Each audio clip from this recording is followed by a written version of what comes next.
One of the first places you need to start as you're reviewing is with some vocabulary terms.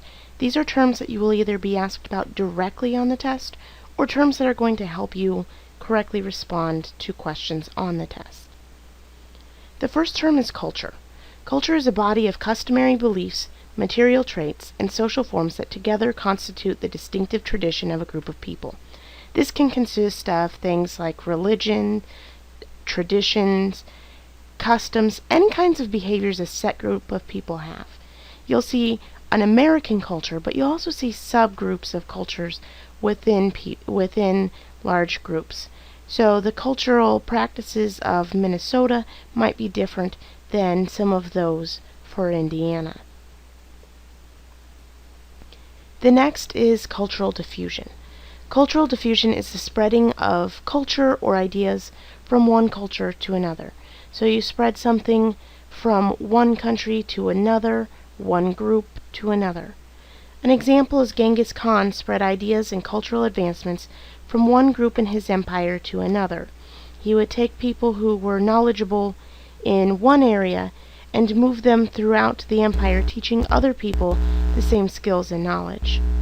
The Europeans also did this when they came to the Americas and they conquered the native tribes and empires. They forced their culture through spreading missionaries to spread Christianity, but also just forcing them to interact with their own culture, or with the European culture. We also see this with food on a much more basic level. So, food will spread from one region to another. We saw this with the Columbian Exchange, as various crops and plants are transported from one area to another. We also see this with particular recipes or prepared foods. So, Italian food is quite popular in the United States, with foods like lasagna and pizza coming from Italy. Now, the versions that come here, or that are popular in the Americas, are a bit different than those that you would find in Italy. They're not entirely authentic, but the concepts of their food and the basic concept or idea behind it, that becomes something that is transferred from one society to another. Cultural convergence is similar. Cultural convergence is where cultures are coming together. Convergence, it might help, means together. You might want to remember this by thinking of other words that have con in them, like convocation. We all come together for a convocation. The United States is an excellent example of cultural convergence. So we have all of these cultures that have come together and have melded together in the United States. That's why it's often called a melting pot.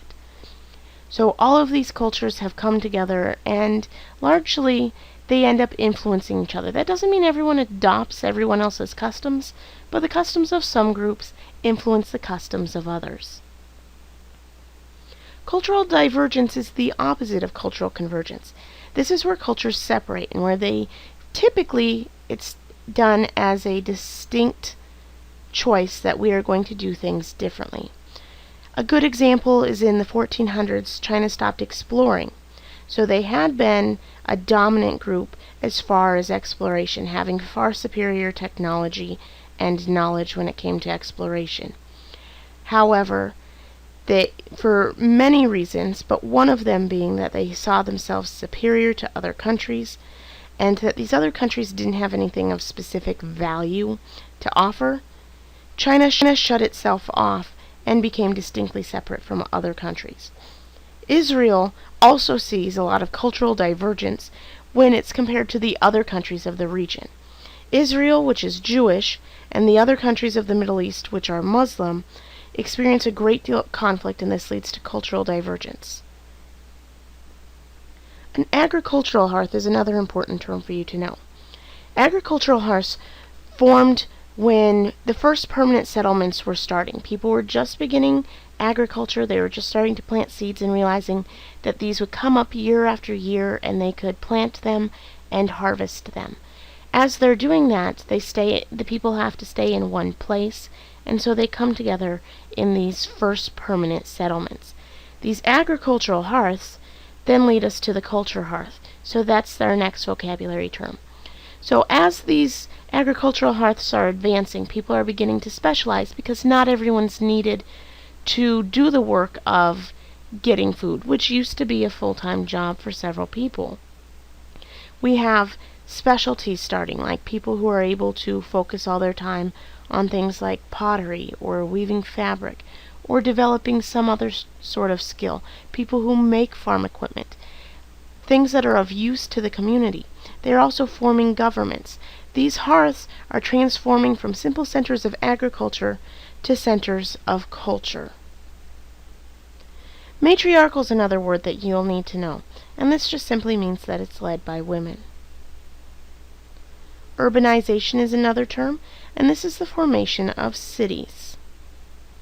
So when you hear an urban center or anything dealing with urban, it has to do with large populations. Polytheistic is another term you need to know. This means that the people believe in many gods. Poly, remember, means many.